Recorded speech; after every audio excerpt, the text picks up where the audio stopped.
بصوا هنا كان في خرم، هنا كان في كسر هنا في الخشبة دي، وهنعالجه بالاسفنج واللزج بتاع الايبوكسي اللي هو الامير ده. حطينا قطعة اسفنج ودول شوية تراب، هنفضي عليهم الامير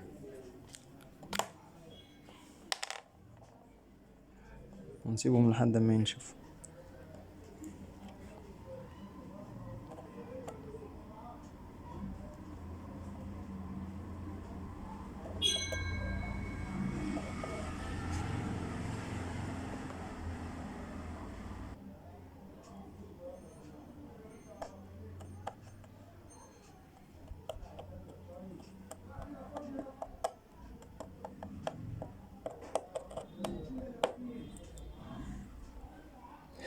ننتظر لما ننشف ونشوف اخبارها ايه.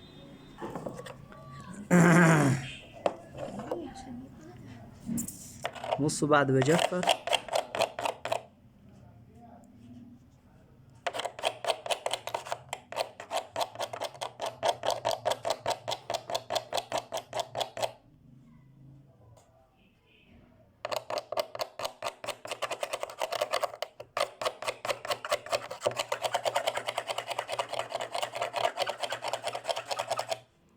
حاولت ان انا اسويها بس عشان تبقى ايه، متبقاش فيها حاجات عالية، وبكده يبقى احنا استفدنا بان احنا ايه، عملنا حاجة جديدة، بدل ما نسيب المكان ده مفتوح ويكبر حاجة تقع فيه يبوظ المنظر، يعمل كده على جناه، وفي نفس الوقت بأقل الإمكانيات. شوية تراب، اسفنجاية، جزازة أمير.